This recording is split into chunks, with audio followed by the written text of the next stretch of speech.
Hello friends, welcome to my YouTube channel. इस video में हम लोग पढ़ेंगे बीए सिक्स सेमेस्टर हिस्ट्री में paper second socio and economic history of modern India, यानी मध्यकालीन भारत का सामाजिक एवं आर्थिक आधुनिक भारत का सामाजिक एवं आर्थिक इतिहास में यूनिट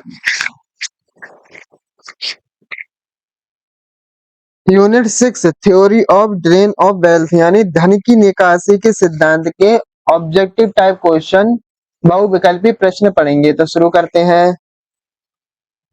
पहला है धन के बहिर्गमन यानी ड्रेन ऑफ वेल्थ का क्या अर्थ है। इसका अर्थ है भारत के धन का प्रतिवर्ष इंग्लैंड जाना, इसके बदले भारत को कुछ ना मिलना। इसका ये उत्तर हो जाएगा। दूसरा, सर्वप्रथम धन के बहिर्गमन यानी धन की निकासी का सिद्धांत किसने दिया। तो ये दादा भाई नौरोजी ने दिया था। तीसरा, धन के बहिर्गमन या निष्कासन के बारे में दादा भाई नौरोजी ने किस वर्ष बताया था। ये 1867 ईस्वी में बताया था उन्होंने। चौथा, सर्वप्रथम दादा भाई नौरोजी के धन के बहिर्गमन यानी धन की निकासी का जिक्र अपने किस लेख में किया था। उन्होंने इंग्लैंड डेब्ट टू इंडिया में धन के बहिर्गमन का उल्लेख किया था।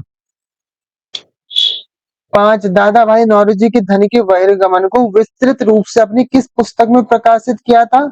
तो दादा भाई नौरोजी की पुस्तक थी the poverty and un British rule in India. इस पुस्तक में उन्होंने धन के बहिर्गमन का सिद्धांत बताया था।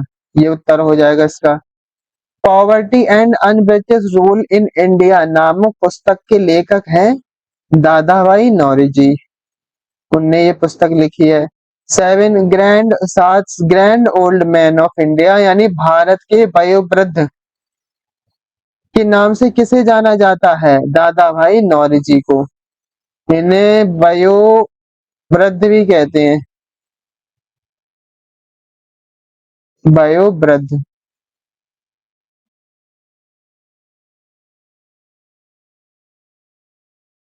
आज दादा भाई नौरोजी इंग्लैंड के सदस्य कहाँ निर्वाचित हुए एशिया के प्रथम व्यक्ति के तौर पर। तो ये हाउस ऑफ कॉमन्स में एशिया के प्रथम व्यक्ति के तौर पर इंग्लैंड में सदस्य निर्वाचित हुए थे। इसका उत्तर ये है। दादा भाई नौरोजी किस वर्ष इंग्लैंड के हाउस ऑफ कॉमन के सदस्य निर्वाचित हुए। तो 1892 ईस्वी में हुए थे ये।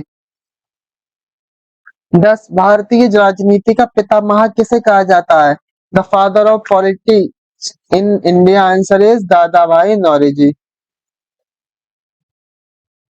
11, भारत में सर्वप्रथम किसने भारत की प्रति व्यक्ति आय अनुमानित रूप से 20 रुपए बताई थी। तो ये दादा भाई नौरोजी थे।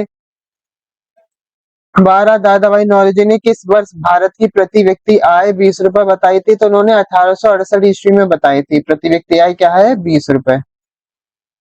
13, भारत के आर्थिक इतिहास की प्रथम पुस्तक किसे मानी जाती है। तो इसे अब इकोनॉमिक हिस्ट्री ऑफ इंडिया मानी जाती है आर्थिक इतिहास की। अब ये इकोनॉमिक हिस्ट्री ऑफ इंडिया नामक पुस्तक के लेखक कौन है। तो ये आरसी दत्त हैं। आरसी दत्त ने क्या लिखे, इकोनॉमिक हिस्ट्री यानी धन के बहिर्गमन के सिद्धांत को आरसी दत्त ने किस पुस्तक में प्रकाशित किया है।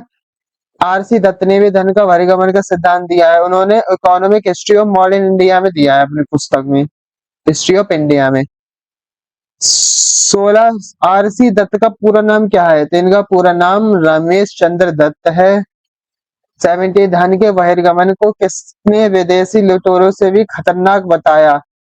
तो आरसी दत्त ने धन के बहिर्गमन को बताया था खतरनाक। अब विदेशी लुटेरों से इनका क्या तात्पर्य है। जैसे 1200 ईस्वी में कौन आए थे, महमूद गजनवी, मोहम्मद गौरी, जो भारत की संपदा लूट कर ले गए थे भारत। तो उससे तात्पर्य है। 18, धन के बहिर्गमन को किसने अनिष्टों का अनिष्ट कहा। तो दादा भाई नौरोजी ने कहा था अनिष्टों का अनिष्ट धन के बहिर्गमन को। 19, धन के बहिर्गमन को किसने ब्लीडिंग प्रोसेस की संज्ञा दी। तो कार्ल मार्क्स ने कहा था कि धन के बहिर्गमन को ब्लीडिंग प्रोसेस। तो आज की वीडियो हम लोग यही समाप्त करते हैं। चैनल को सब्सक्राइब, वीडियो को लाइक करें। जिस किसी को इस वीडियो की आवश्यकता है उसको इसकी लिंक शेयर करें। धन्यवाद।